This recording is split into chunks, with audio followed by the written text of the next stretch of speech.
Vous allez voir ici comment rédiger une argumentation épidictique. Alors les objectifs de l'argumentation sont déjà de convaincre par la réflexion, donc par la pertinence des arguments et des exemples, et aussi de persuader par les émotions en rédigeant des phrases exclamatives, parfois interrogatives aussi, et en exprimant vos sentiments.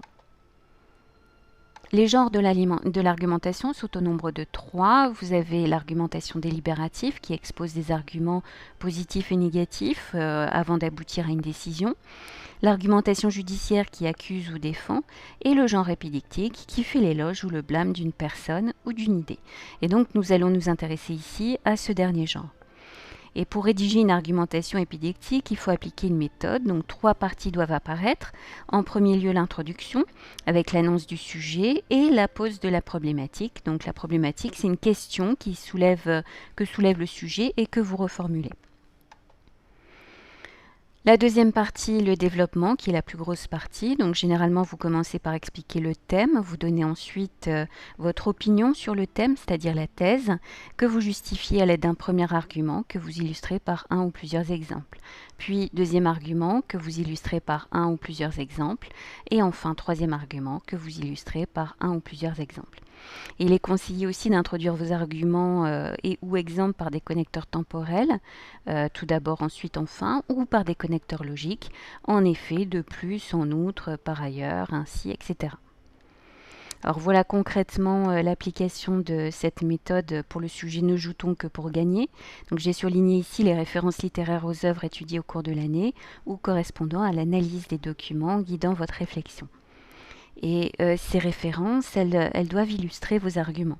C'est pour ça qu'il est important de montrer le lien entre cette référence littéraire et votre sujet. Cette référence, en fait, elle doit répondre à la question: de quelle manière cette œuvre illustre-t-elle une partie de mon sujet? Troisième partie, la conclusion, elle répond clairement à la problématique de départ en résumant les principaux arguments. Et ensuite, vous pouvez ouvrir le sujet en terminant par une problématique proche de ce que vous venez de traiter et qui permet d'ouvrir le débat sur autre chose.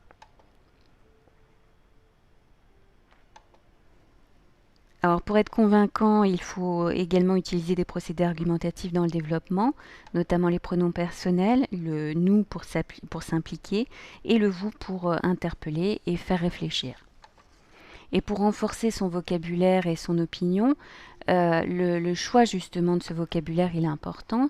Donc si vous êtes pour un sujet, vous allez utiliser un vocabulaire valorisant, c'est-à-dire un vocabulaire laudatif ou amélioratif.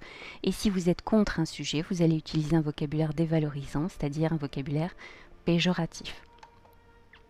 L'emploi des phrases exclamatives sera un plus si elle exprime une émotion correspondant à votre prise de position.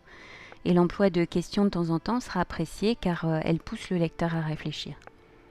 Enfin, si vous y parvenez, vous pouvez utiliser des figures de style pour faire passer un message de manière plus percutante.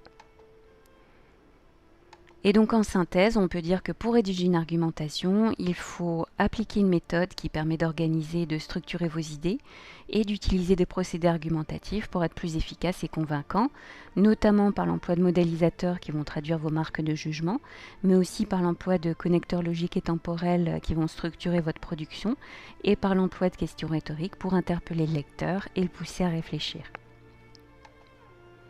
Voici ici quelques exemples de modélisateurs retenus dans cet extrait et je vous propose de faire un arrêt sur image pour bien les identifier et de vous entraîner à rédiger des argumentations en appliquant cette méthode et en utilisant les procédés argumentatifs qui sont dans cette fiche.